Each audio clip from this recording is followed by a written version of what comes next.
If you're going to act jealous at a command function, James, go home. My wife said this while holding another man's hand.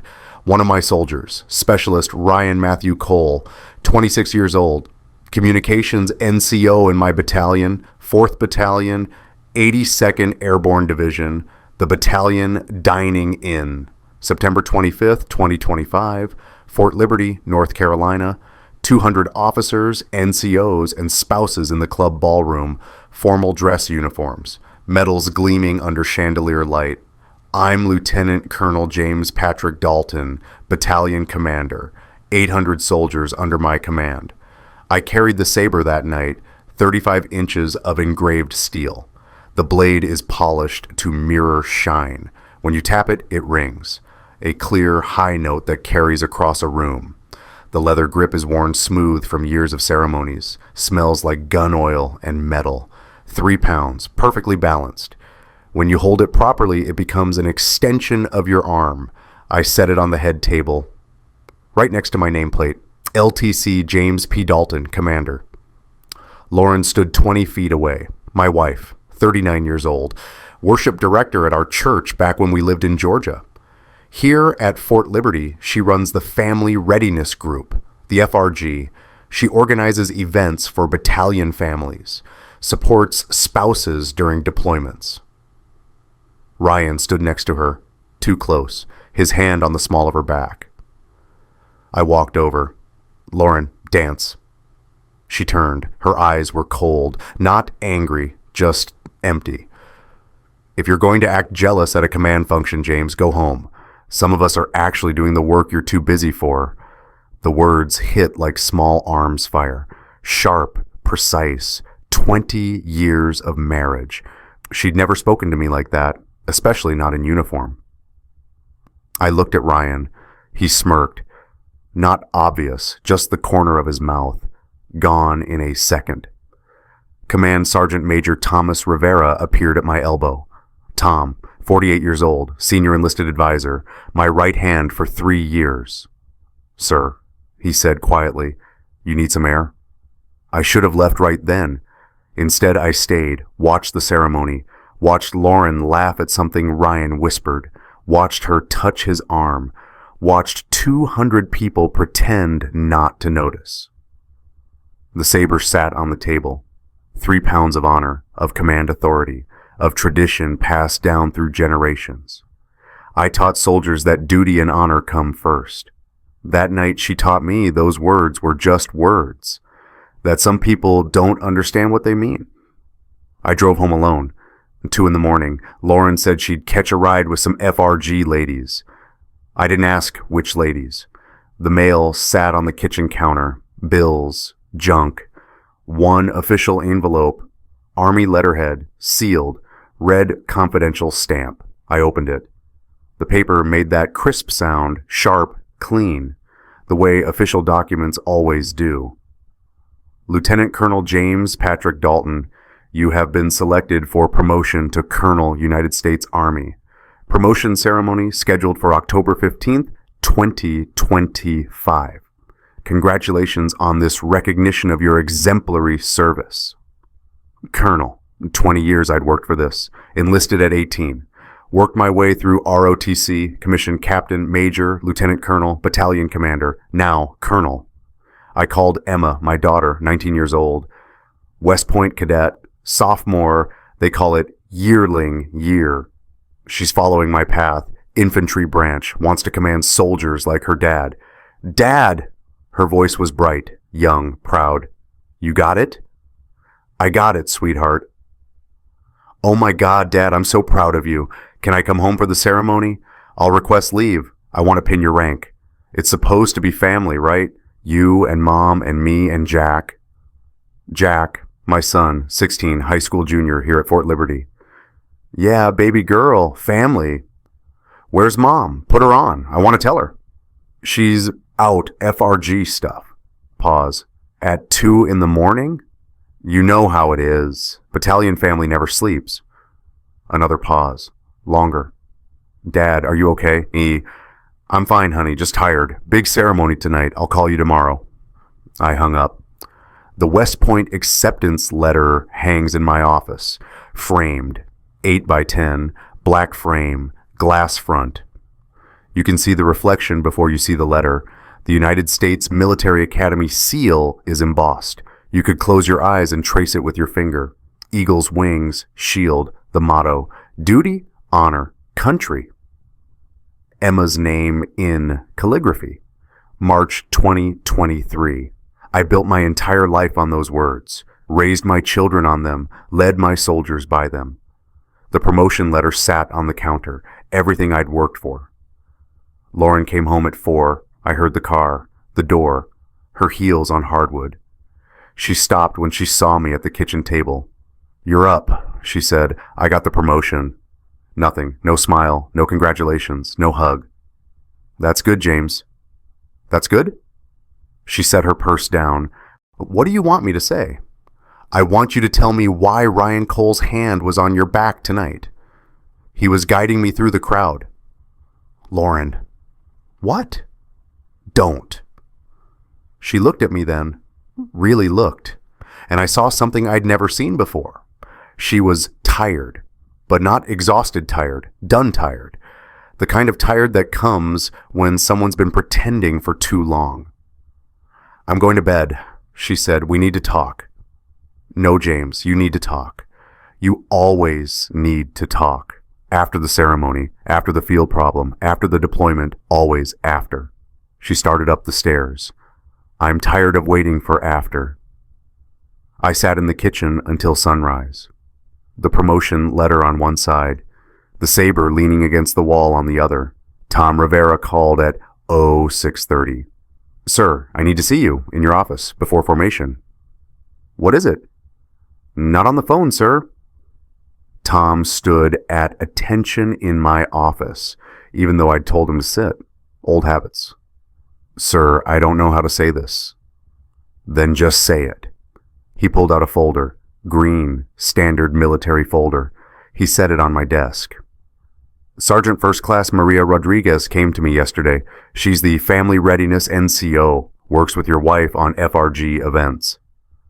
I opened the folder, papers, computer printouts, gate access logs.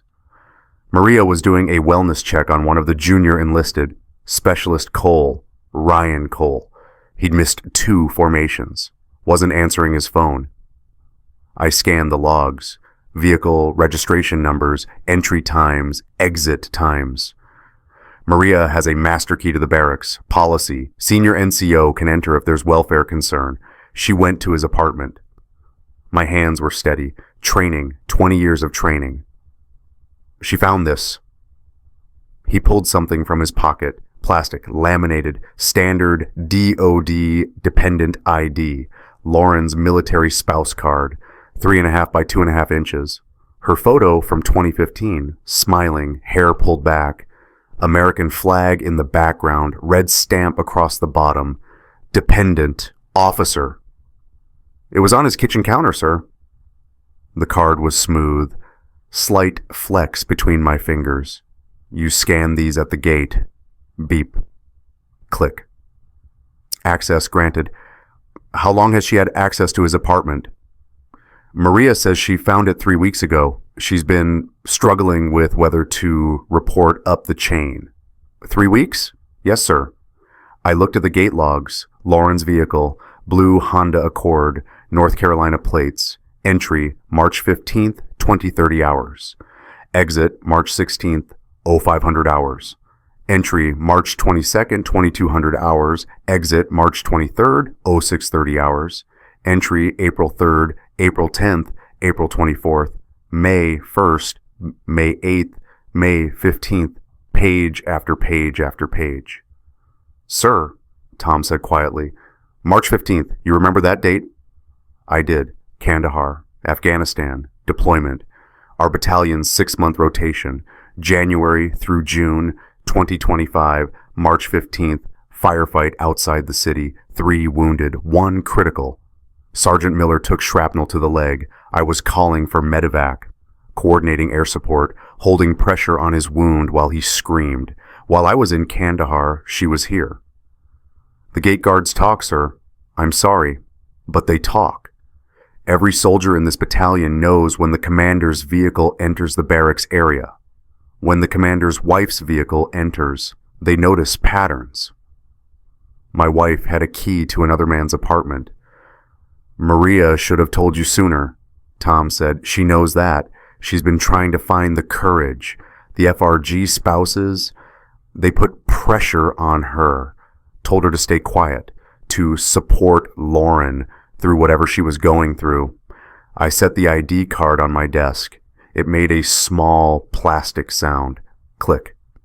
Thank you, Tom. Dismissed. Sir, if you need... Dismissed, Sergeant Major. He left. I sat alone in my office. The ID card, the gate logs, the promotion letter, the West Point frame on my shelf, Emma's proud face. Duty, honor, country. I taught soldiers that duty comes first, that honor means keeping your word. She taught me that wasn't always enough. I went home during lunch. The deployment photos sat in my study. I kept them in an accordion envelope, standard manila, 9 by 12 inches, rubber band holding it closed. I'd written on the front in black marker, Afghanistan 2024-2025. The rubber band snapped when I pulled it off, that sharp sound. The photos spilled onto my desk, glossy, 4 by 6. That chemical smell from the developer, the kind that sticks to your fingers, my soldiers, in full combat gear, desert tan, weapons, helmets, some smiling, some serious, some exhausted. Ryan Cole appeared in 15 photos, March 7th, standing next to Captain Sarah Mitchell, my Alpha Company commander, both holding rifles, mountains in the background, March 20th at the mess tent, eating, laughing at something, April 2nd, formation photo, entire battalion, 800 soldiers, Ryan in the third row.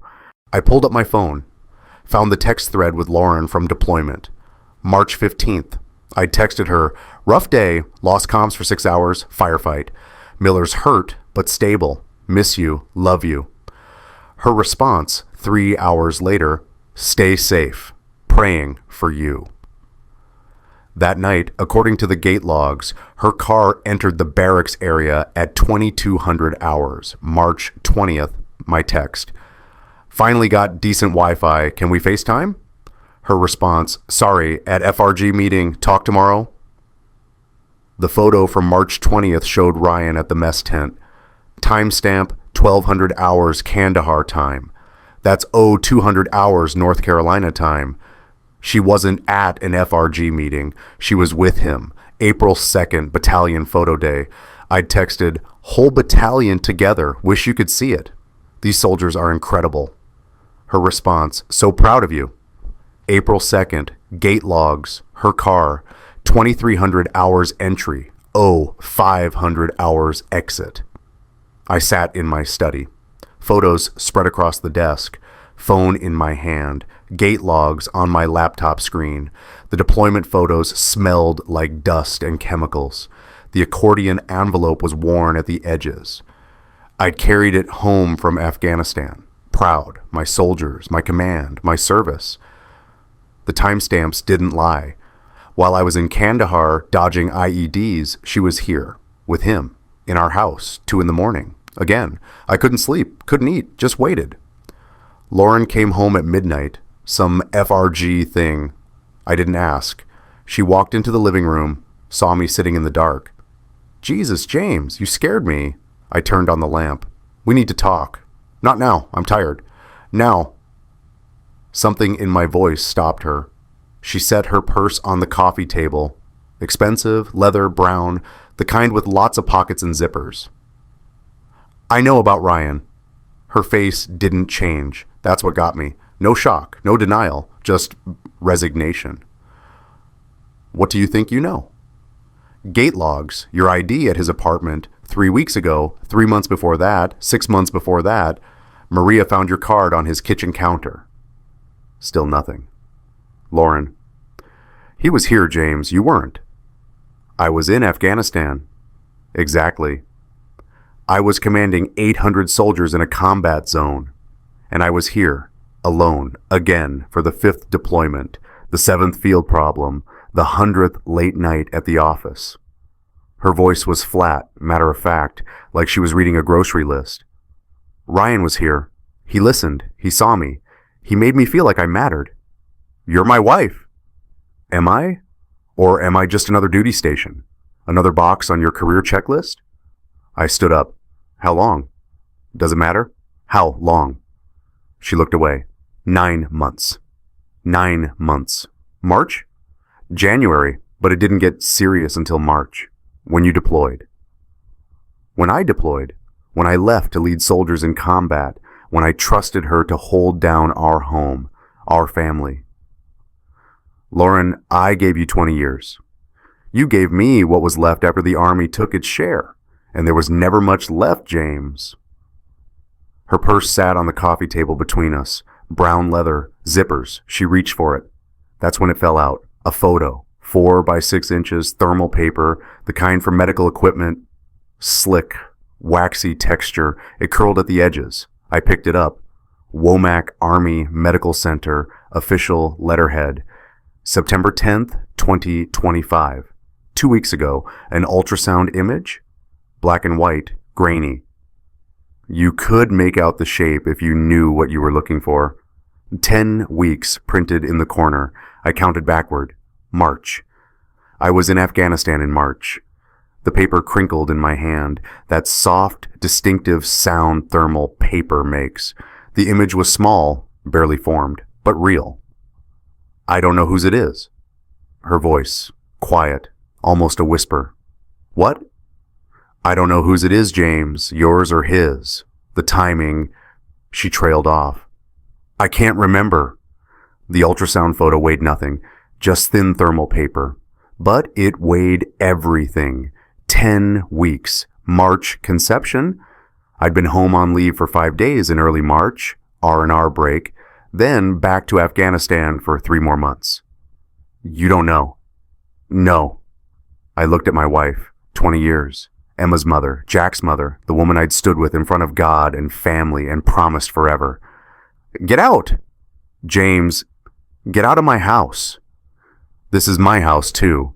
Not anymore. You have until morning to pack a bag. Then I want you gone. She stood there. For the first time, I saw something break in her face. Not tears, not regret, just fear. Like she'd suddenly realized this was real, that there were consequences. Where will I go? I don't care. Ryan's apartment, your sister's, a hotel. I don't care. What about Emma, Jack? What about them? You want to explain to our daughter, the one at West Point, who wrote her application essay about honor, that her mother was sleeping with an enlisted soldier while her father was in combat. She grabbed her purse, the ultrasound photo still in my hand. At the door, she turned. For what it's worth, I never meant to hurt you. You didn't hurt me, Lauren. You destroyed me. There's a difference. She left. I sat alone in the living room. 2:30 in the morning. The ultrasound photo on the coffee table. Womack Army Medical Center, 10 weeks, March conception, a baby, maybe mine, maybe his, maybe a life I'd never know.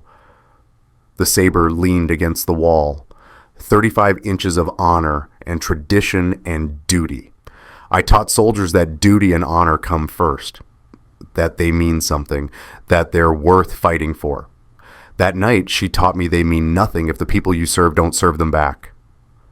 The photo curled at the edges, thermal paper trying to roll back into itself.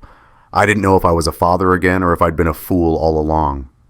5:30, battalion PT formation, physical training, 800 soldiers on the parade field. Dark, cold September morning, formation in 10 minutes. I had to lead them. Tom met me at the company area. He didn't ask if I was okay, didn't offer sympathy, just fell into step beside me. Sir, everyone's going to be watching. I know. You don't have to do this today. I can take formation. No, I'm their commander. They show up. I show up. The parade field stretched out in front of us. Soldiers in PT uniforms, black shirts, gray shorts, running shoes, forming up in company blocks. Alpha Company, Bravo Company, Charlie Company, Delta Company, headquarters. I carried the saber, required for battalion formations. 3 pounds. The leather grip was cold in my hand. Ryan Cole stood in Charlie Company formation, 3rd row. I could see him even in the dark. Something about the way he stood. Too casual, like he owned the space. "Battalion!" Tom's voice carried across the field. "Attend, tie-in!" 800 soldiers snapped to attention, one sound, boots hitting ground, synchronized. I walked to the front, saber at my side, every step measured, every movement precise. At ease. They relaxed, slightly. I looked across the formation, 800 faces. Some I knew by name, some I'd led through Afghanistan, some were new. Some would deploy again in 6 months. Every single one of them knew. Tom had said it yesterday. Gate guards talk, soldiers talk, barracks gossip spreads faster than any official communication. They knew the commander's wife had been visiting an enlisted soldier's apartment. They knew about the deployments, the late nights, the pattern. I was the last person who was supposed to know when their wife was cheating, but I was the first person they all saw suffering. "Morning, soldiers." "Morning, sir." 800 voices. I gave them the training schedule, explained the upcoming field exercise, reminded them about safety protocols, professional, detached, commander voice. Ryan Cole stared at me, not quite smiling, but close. I finished the brief. "Company commanders, take charge of your formations. Move out." The companies dispersed, running, cadence calling, boots on pavement. Tom appeared at my elbow. "Sir, that took guts." "It took training." "Same thing sometimes." We walked back to the headquarters building. The saber felt heavier than 3 pounds. More like 30, like every ounce of shame weighed a pound. "Sir," Tom said quietly, "after formation I had 3 NCOs come to me. They wanted you to know, but they're here. If you need anything at all." I stopped walking. They said that? They did, and they meant it. I looked back at the parade field.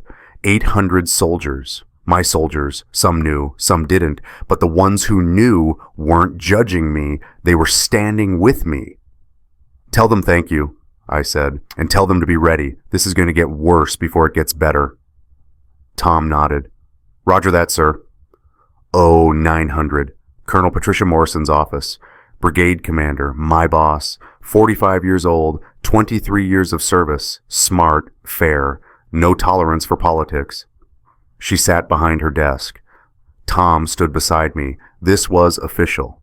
"James, I'm going to be direct. I've received information about a potential fraternization issue involving your wife and a soldier in your battalion." "Yes, ma'am." Specialist Ryan Cole. Communications NCO, assigned to Charlie Company. "Yes, ma'am." She leaned forward. "James, I'm sorry. I know this is personal, but fraternization between an officer's spouse and an enlisted soldier in that officer's chain of command is a violation of Article 134 UCMJ. It undermines good order and discipline. I have to open an investigation." The room was quiet. I could hear the clock on her wall, ticking. "I understand, ma'am. The investigation will be formal. CID will be involved. There will be interviews, evidence collection. It's going to be public, James. I can't contain this. CID, Criminal Investigation Division, Army cops. What about my promotion?" She paused. "That depends on the investigation. If you're found to have known about the relationship and failed to report it, if you're found to have covered it up in any way." "I didn't know." "I believe you, but I have to follow the process." Tom cleared his throat. "Ma'am, with respect, the entire battalion knows the commander didn't know.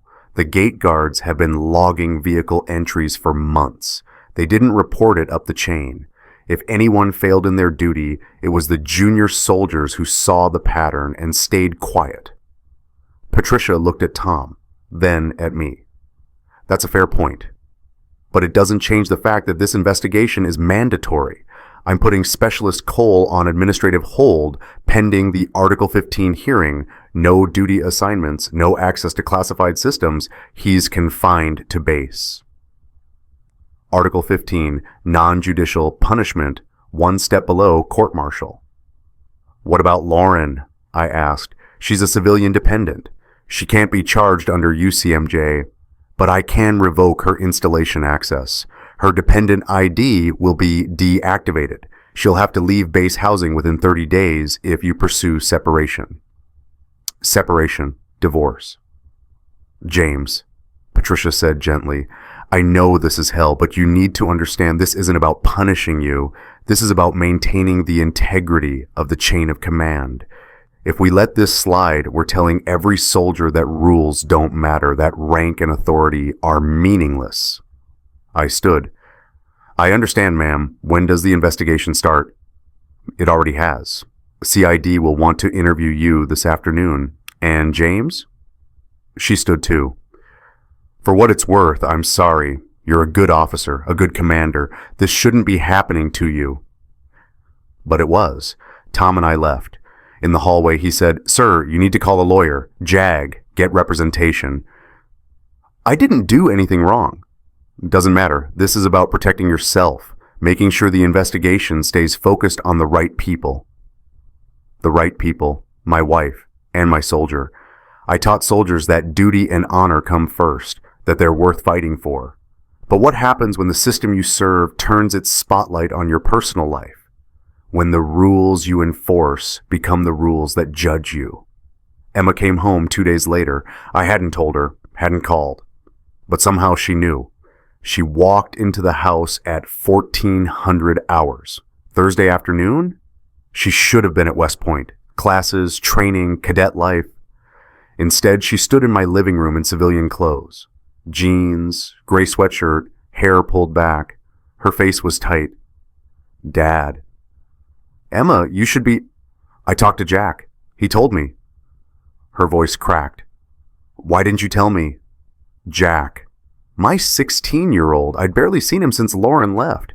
He'd been staying at friends' houses, avoiding me. Avoiding this.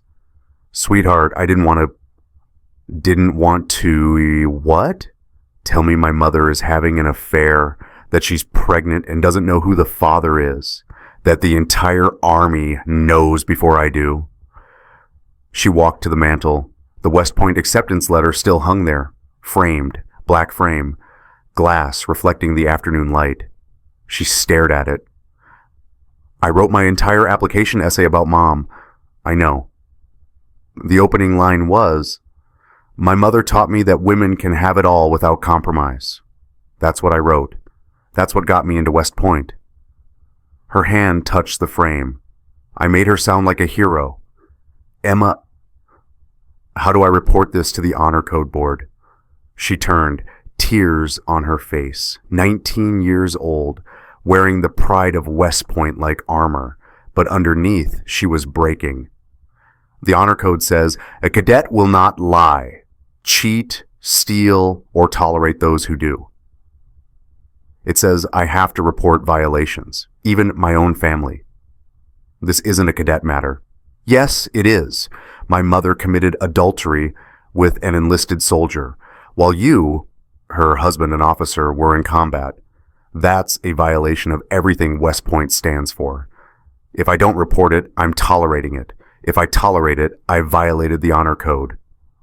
I crossed the room, pulled her into my arms. She collapsed against me, sobbing. Baby girl, listen to me. You didn't know.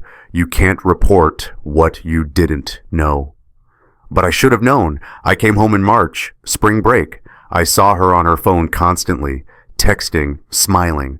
I asked her who she was talking to. She said FRG stuff. I believed her. The words came out between sobs. I should have questioned it. I should have looked. I should have... No, this is not on you. This is on her and on me. She pulled back, looked up at me. Her face was red, eyes swollen. On you? Dad, what did you do wrong?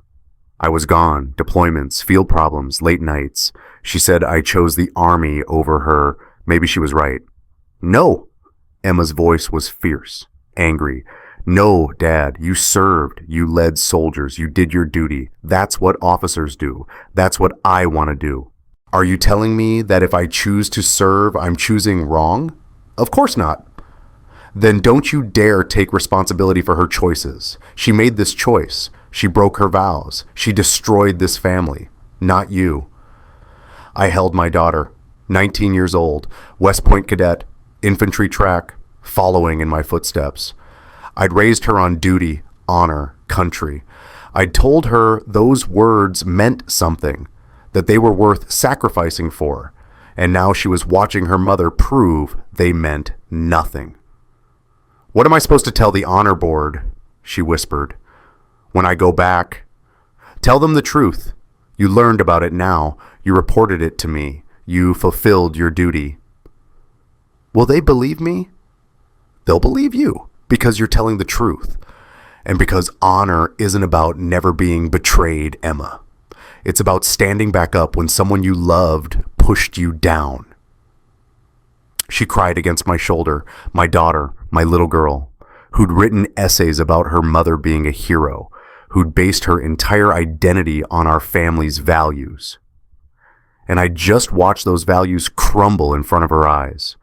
Tom came to my office at 1600 hours. He knocked twice, short, sharp. Sir, we need to talk, private. I waved him in, closed the door. He set something on my desk, small, gray plastic, cheap Nokia-style flip phone. The hinge was cracked on the right side. What is this? Lauren's car is still at your house, right? The Honda? Yes, she's been using Ubers. I did a vehicle search this morning. Policy commander can authorize search of vehicles on base if there's reasonable suspicion of criminal activity. You searched her car? I found this in the glove box, under the registration papers. I picked up the phone. It was light, hollow feeling. I flipped it open. The hinge made a clicking sound, loose, about to break. Burner phone, Tom said, prepaid, no contract, no name attached. I pressed the power button. The screen lit up. Blue glow. Messages. 847 messages. I opened the thread. March 15th, 2300 hours. Lauren, I miss you. I wish you were here instead. Ryan, me too. But he'll be gone for 3 more months. We have time. Lauren, I hate this, sneaking around, lying. Ryan, then tell him. Lauren, I can't. Not yet. Not while he's deployed. It would destroy him. My hands were steady, training, but inside something was breaking. I scrolled. March 20th, 0200 hours. Lauren, I'm at your door. Ryan, coming. Lauren, make me forget he exists. I kept scrolling. April 2nd, 1800 hours. Ryan, when does he get back? Lauren, June. But then there's the field exercise and the promotion stuff. He's never really here, even when he's here. Ryan, leave him. Lauren, I can't. The kids, the army benefits, everything. Ryan, so I'm just what? Your side piece? Lauren, no. You're the only person who sees me, but I need time. Tom stood silent, watching me read, watching me break. I kept scrolling. June 30th. My first day back from Afghanistan. Lauren, he's home. We have to be careful. Ryan, how long? Lauren, I don't know, a few months, then I'll tell him. July 15th. Lauren, I'm late. Ryan, late?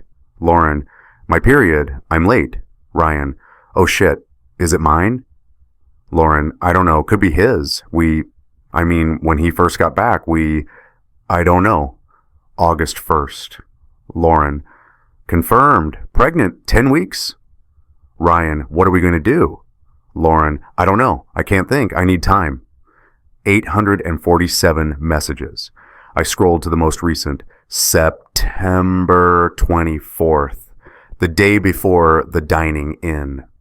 Lauren, I'm going to tell him tonight after the ceremony. It's time. Ryan, are you sure? Lauren, no, but I can't keep doing this. He's getting promoted to colonel. Once that happens, everything gets harder. More scrutiny, more public. I need to end this before then. Ryan, do you love me? Lauren, I don't know what I feel anymore. I set the phone down. It made a small plastic sound on the desk. Click. Tom said quietly, Sir, There's one message you need to see. March 15th. Timestamp shows 2300 hours North Carolina time. That's, 700 hours Kandahar time. Yes, sir. I scrolled to March 15th. Found the message. 2300 hours. Lauren, I love you. I wish you were here instead. March 15th. Firefight outside Kandahar. 3 wounded. 1 critical. Sergeant Miller screaming. Shrapnel in his leg. Bone exposed. I was calling for medevac. Coordinating air support.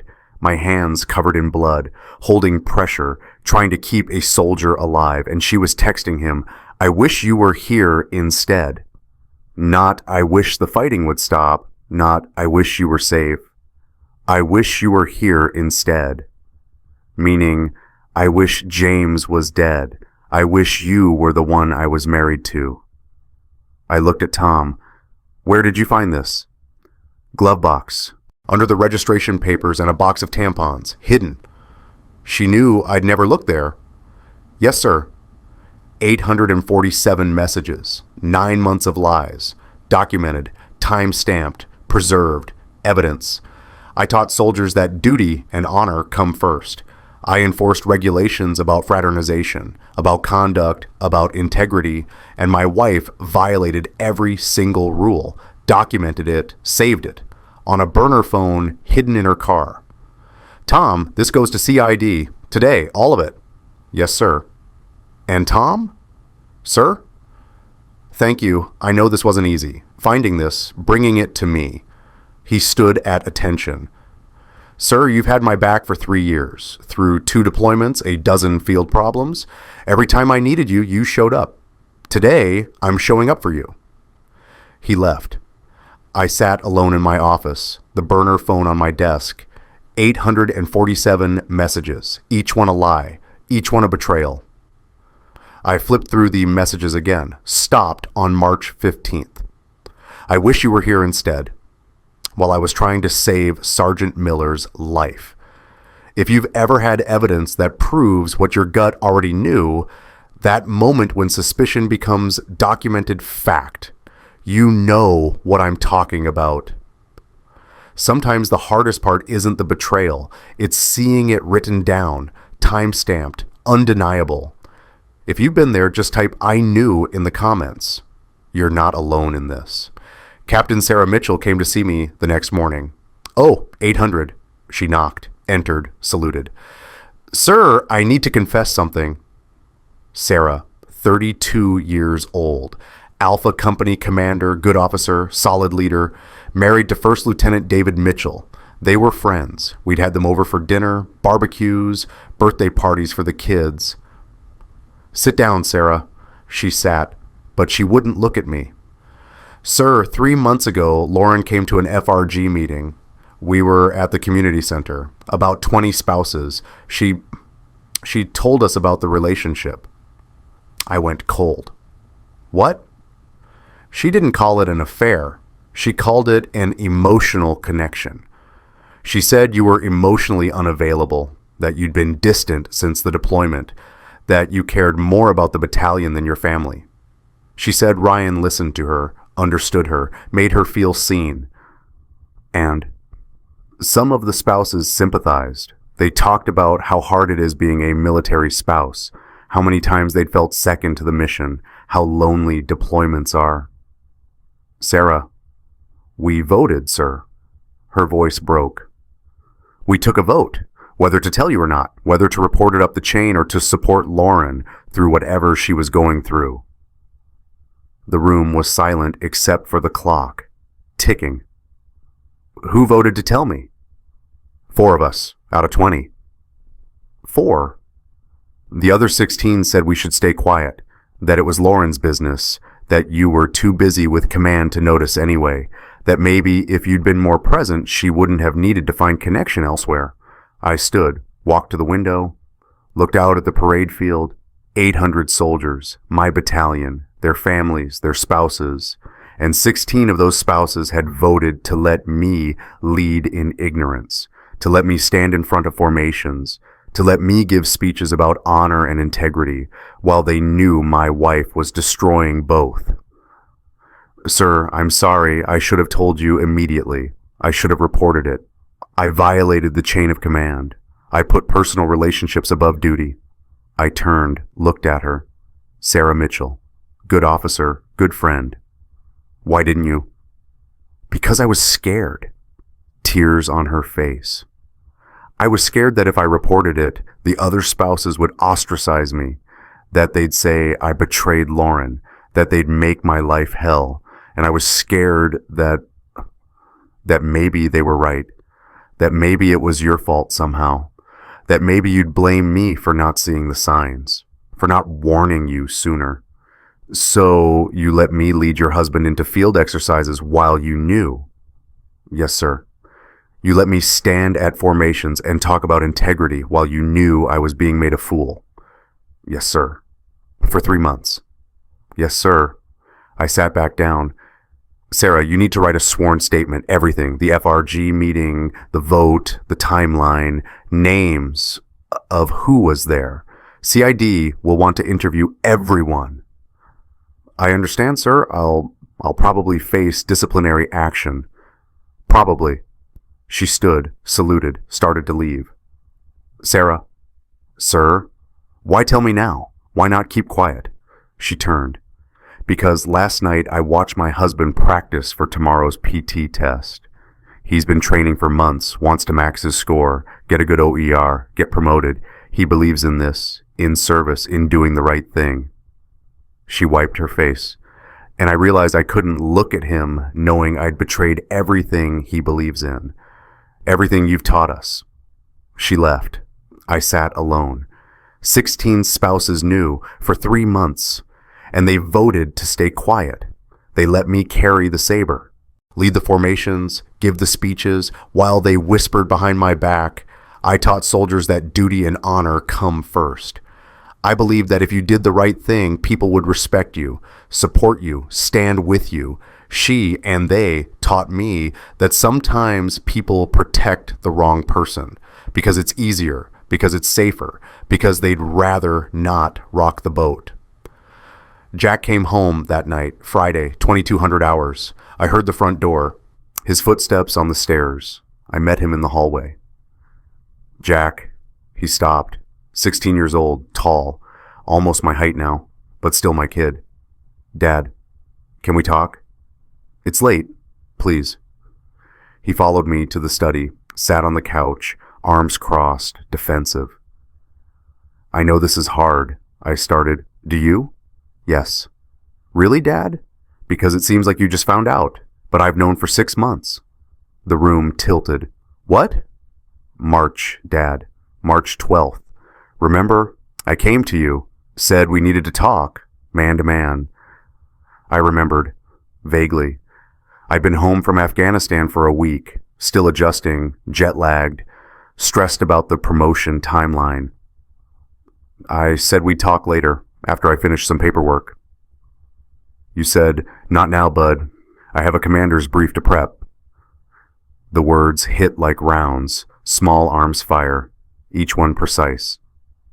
You said we'd talk that weekend, but then there was a field problem, then a staff call, then Emma's video call about her grades, always something. Jack, I tried to show you, Dad.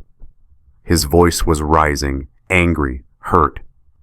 I showed you my phone. Mom's texts were right there. You glanced at it for 2 seconds. You said, Mom's business is Mom's business. If she needs to talk to me, she will. I sat down, hard. You saw her texts. Yeah, I saw them. I saw her texting Ryan. I saw her saying, I love you. I saw her lying about where she was going. I'm 16 years old, Dad, and I've been carrying this alone for 6 months. Why didn't you push harder? Why didn't you make me listen? He looked at me, really looked, and there was something in his eyes I'd never seen before. Betrayal, but not from Lauren, from me. Because you taught me mission first, Dad. You taught me that soldiers come first, that duty comes first, that family. He trailed off. Family fits in where it fits. That's not what I taught you. Yes, it is. Every time you missed a game, every time you came home late, every time you chose a briefing over me, that's exactly what you taught me. He stood. You want to know the worst part? When I tried to tell you, when I tried to show you, you said, not now. But there was never a now with you, Dad. It was always after this deployment, or after this field problem, or after this meeting, always after. The tears came then, my 16-year-old son, crying, angry. Mom was wrong to do what she did. I know that. I hate her for it. But you know what? I understand why she did it. Because Ryan was there, and you never were. You were always somewhere else, with soldiers who weren't your family. Jack, I'm done. He walked to the door, stopped. You want to know what hurts most? I came to you for help. I was 16. I didn't know what to do. I needed my dad, and you chose a briefing. He left. I sat alone in the study. Jack had known. For 6 months, since March, since I'd come home from Afghanistan. He'd tried to tell me, tried to show me, and I dismissed him. Not now, bud. I thought about all the times I'd said that to Jack, to Emma, to Lauren. Not now. After this, when I have time. I built my career on being available to my soldiers. 800 soldiers. I knew their names, their families, their struggles. I counseled them, supported them, led them. But I'd told my own son, not now. I taught soldiers that mission comes first, that duty is paramount. But I'd never taught Jack that he was the mission, that he mattered more than any briefing, any field problem, any formation. I'd never taught him that he came first. My 16-year-old son, carrying his mother's affair alone for 6 months, scared, confused, needing help. And I'd chosen a commander's brief. I sat in the dark. The study was quiet, just the clock ticking, the weight of everything pressing down. Lauren had betrayed me. That was clear, documented, undeniable. But I'd failed my son, and that was on me. I taught him mission first. I never taught him that he was the mission too.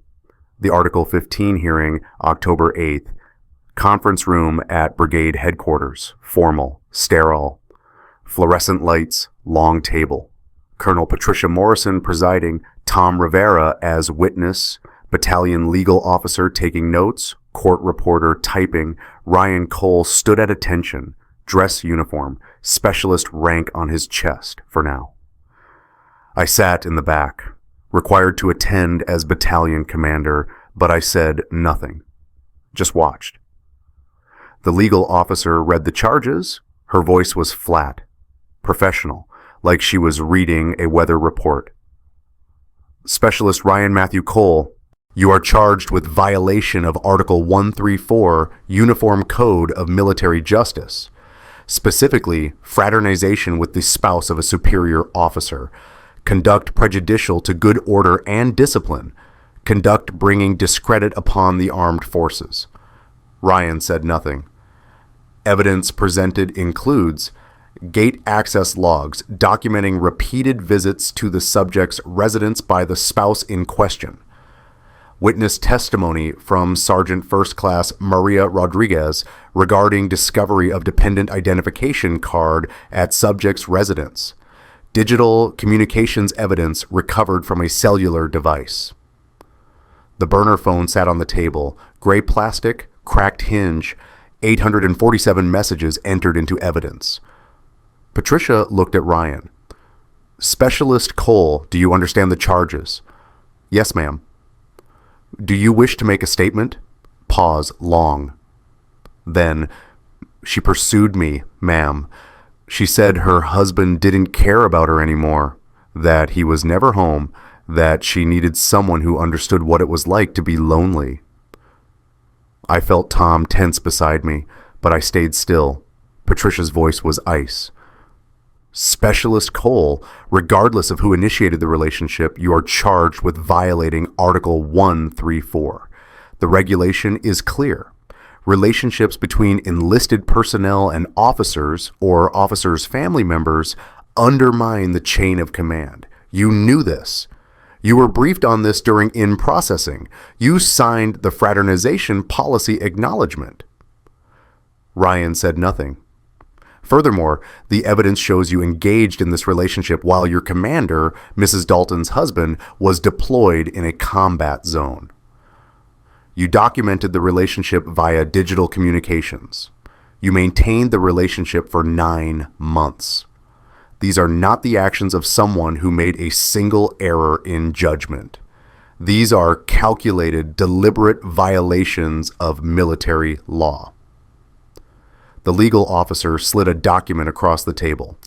The battalion safety brief card, laminated 4x6.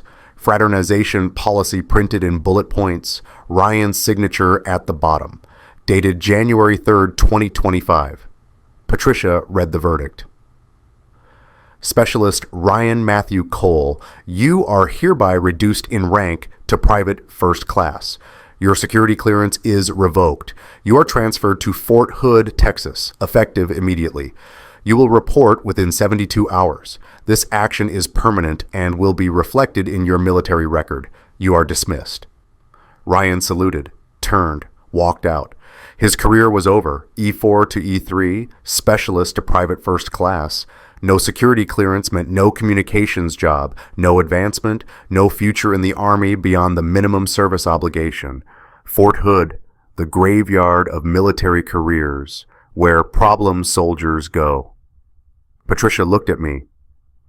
Lieutenant Colonel Dalton, this investigation found no evidence of wrongdoing on your part, no evidence of knowledge prior to September, no evidence of cover-up or collusion. Your record remains unblemished. Your promotion to colonel will proceed as scheduled. I stood, saluted. Thank you, ma'am. James, she said quietly, I'm sorry you had to sit through this. It needed to be done, ma'am. I left. In the hallway, Tom caught up with me. Sir, that was the right outcome. Was it? Yes, sir. Cole violated UCMJ. He got punished. The system worked.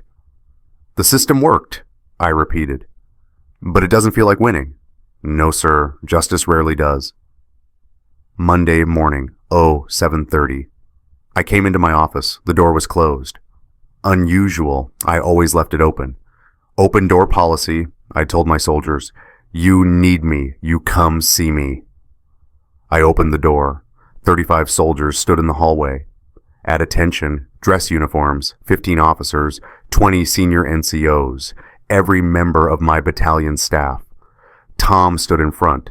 Command Sergeant Major Thomas Rivera, 48 years old, 3 Bronze Stars, 2 deployments to Iraq, 3 to Afghanistan, the hardest man I knew. He saluted. Sir, battalion staff is here. I looked at them. Captain Sarah Mitchell, Captain Rodriguez, First Lieutenant Chen, Sergeant First Class Martinez, Staff Sergeant Williams, all of them, the leaders of my battalion, the ones who made everything run. What is this? Sir, we heard about the Article 15, about the investigation findings, about everything you've been through. Tom's voice was steady, strong. We wanted you to know, we're here. Your soldiers are here. I didn't know what to say. Sir, leadership course taught us something. Leaders eat last. Leaders take care of their soldiers first. For 3 years, you've done that. You've carried us through Kandahar, through training rotations, through family crises and personal problems. Every time one of us needed you, you showed up. He took a step forward. Today, sir, we're showing up for you. Something broke in me. Something I'd been holding together through formations and investigations and confrontations and sleepless nights. Tom, Sir, you've had our backs. We've got your 6. And then Tom did something I'd never seen in 20 years of service. He dropped his salute, stepped forward, and hugged me. Command Sergeant Major Thomas Rivera, the hardest man I knew, combat veteran, leader of 800 soldiers, broke military bearing, wrapped his arms around me and said quietly, so only I could hear, You carried us through Kandahar, sir. Let us carry you through this. I broke. 20 years of service, 20 years of maintaining composure, of leadership, of strength, and I broke. In my hallway, surrounded by 35 soldiers, I cried, and every single one of them started crying too. Captain Sarah Mitchell, who'd confessed about the FRG vote, who'd faced her own failure. First Lieutenant Chen, who I'd counseled through his divorce 2 years ago. Sergeant First Class Martinez, who'd lost his son in a car accident last year, who I'd sat with in the hospital. Staff Sergeant Williams, who I'd mentored through Ranger School. 35 soldiers, 35 combat veterans, men and women who'd faced enemy fire, who'd lost friends, who'd bled for their country, standing in my hallway at attention, then breaking ranks, surrounding me, holding me up. "We've got your 6, sir. You're not alone. We're here. Battalion stands with you." I don't know how long we stood there. Minutes, maybe longer. Time stopped meaning anything. Finally, Tom stepped back, wiped his face, resumed military bearing. "Sir, battalion staff meeting in 15 minutes. We have a field exercise to plan, soldiers to lead, a mission to accomplish." He was right.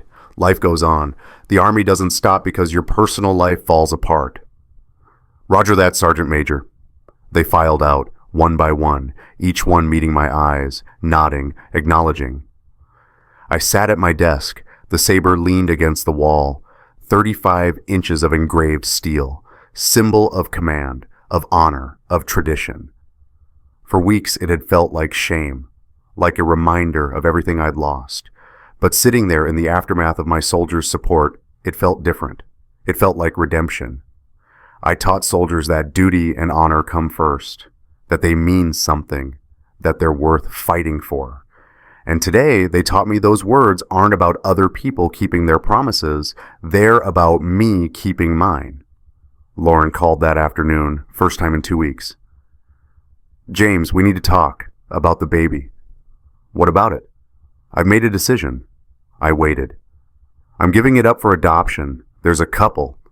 Staff Sergeant Michael Reyes and his wife, Angela, 82nd Airborne. They've been trying for years. They can't have children. They want this baby." "You're sure?" "Yes." Her voice was quiet, tired. "I talked to them yesterday. They're good people, James, military family. They'll raise the child with honor, with values. The baby will grow up on base, around soldiers, with structure and discipline and love." The ultrasound photo, I'd kept it hidden in my desk drawer. 10 weeks, March conception, maybe mine, maybe Ryan's. "When?" "Due date is April 22nd. I'll stay with my sister in Georgia. Have the baby there. They'll take custody at birth." "Lauren, I need to know. Is it mine?" Long silence. "I don't know, and I'm not going to find out, because it doesn't matter anymore. This baby deserves better than us, better than what we've become, so I'm giving it a chance." "The couple. Staff Sergeant Reyes. Is he a good man?" "He is. I met with them, talked for hours. He's been in for 12 years, wants to make Sergeant First Class. His wife is a teacher on base. They have a stable home, a good marriage. They'll love this baby, James, more than I could right now." I thought about my own children, Emma, Jack. I'd raised them on duty, honor, country, tried to teach them what mattered, made mistakes, so many mistakes. But I'd loved them, still loved them, even when I failed them.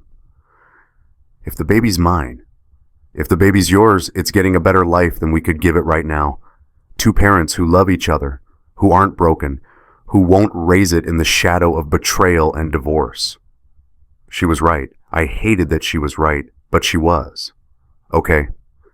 James, for what it's worth, I'm sorry. I'm sorry I destroyed us. I'm sorry I hurt you. I'm sorry I hurt the kids. I don't expect you to forgive me.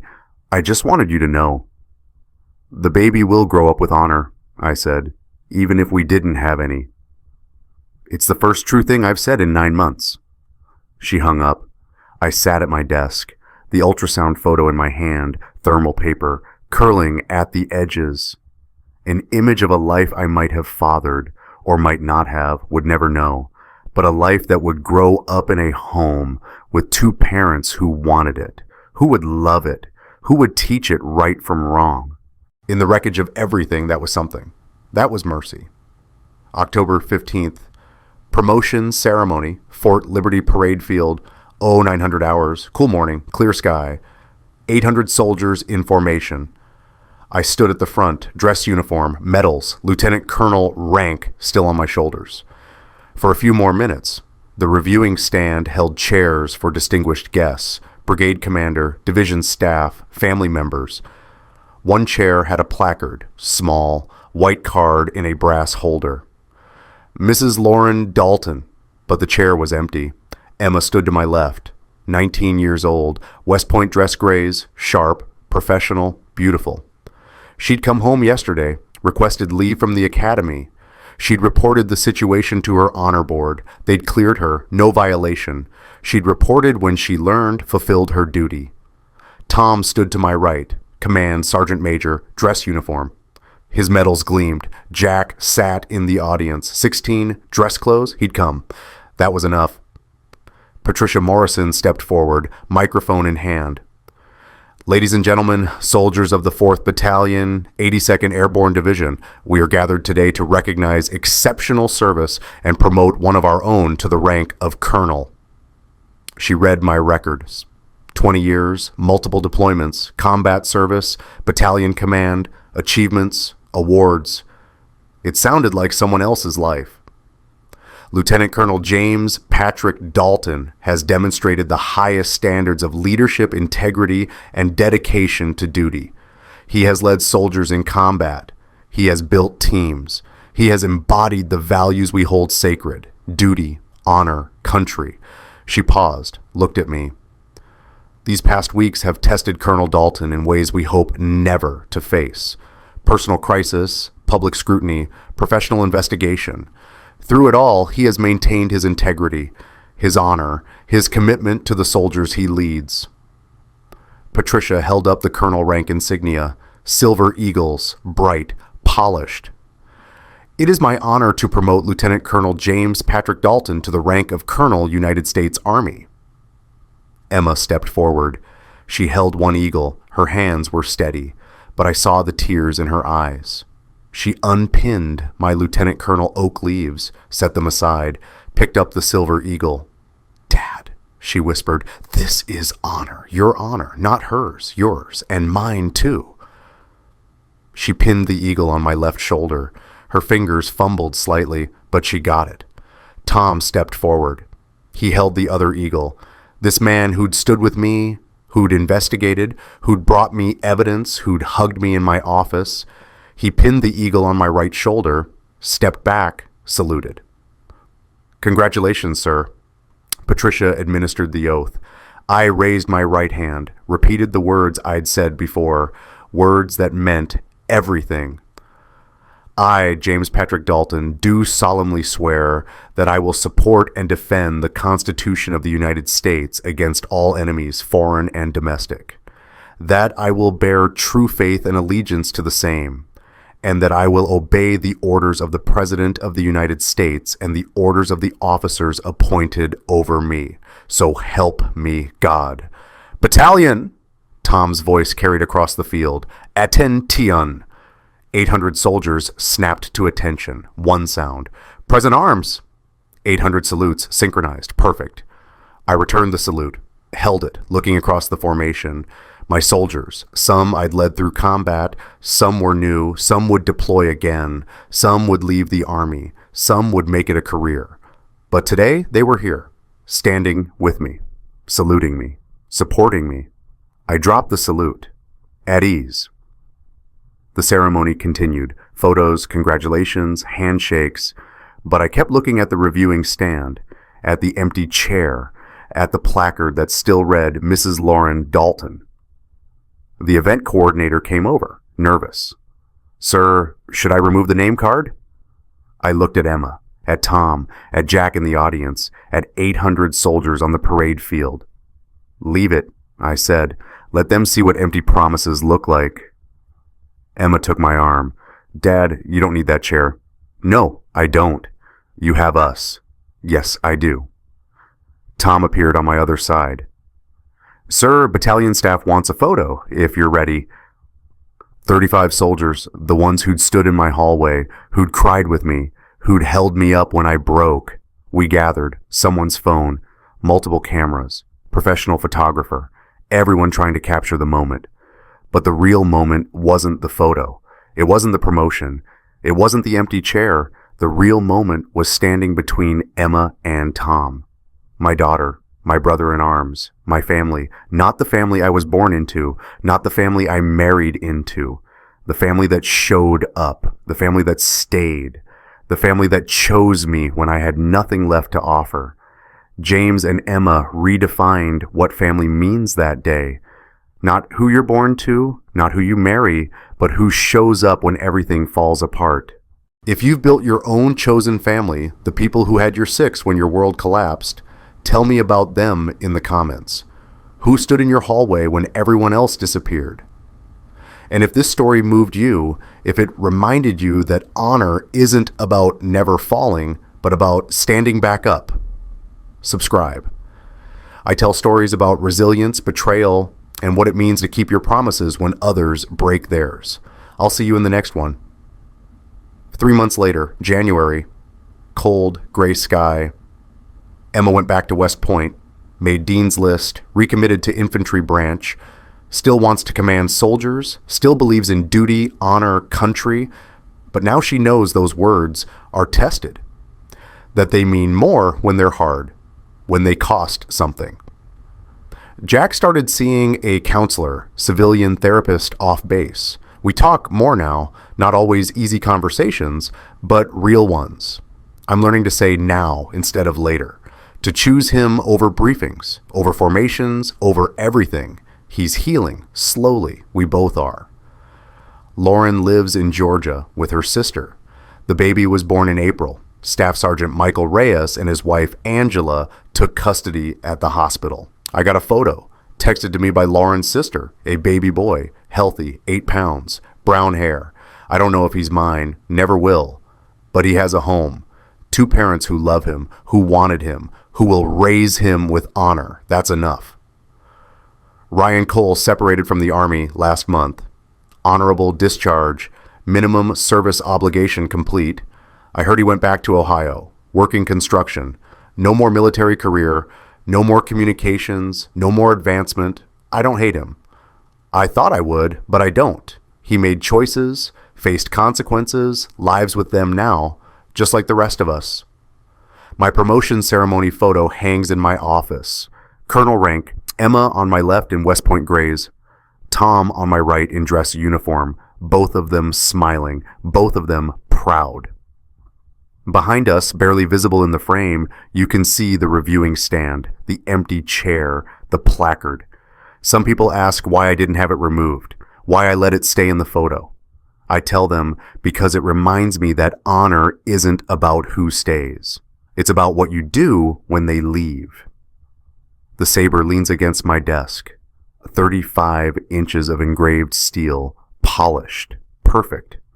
I carried it at my 1st battalion formation as a full colonel. It felt light, like it was supposed to, not shame, not burden, just honor. I taught soldiers that duty and honor come first. I believed those words with everything I had, raised my children on them, led my soldiers by them, built my life around them. She taught me those words mean nothing if the people you serve don't serve them back. But I was wrong about what she taught me. Duty and honor aren't about other people keeping their promises. They're not about whether your wife stays faithful, whether your friends support you, whether your family stands with you. Duty and honor are about me keeping my promises, about standing back up when someone I loved pushed me down, about leading soldiers even when my personal life was falling apart, about choosing my son over a briefing, about pinning on colonel rank with my daughter's hands and my brother's hands, not my wife's, about holding a saber that represents something bigger than any one person's betrayal. I taught Emma and Jack that duty and honor come first. Now I'm teaching them that duty and honor are choices, personal choices, made every single day. Regardless of what anyone else chooses, you choose honor when no one's watching, when it costs you everything, when the easier path is right there. You choose it anyway. because that's what makes you who you are. Not who you marry, not who betrays you, not who leaves, but who you choose to be when the world falls apart. I'm Colonel James Patrick Dalton, 4th Battalion, 82nd Airborne Division, 800 soldiers under my command. My wife left, my marriage ended, my family shattered, but I'm still standing, still leading, still here, and that's honor. Not because I never fell, but because I stood back up.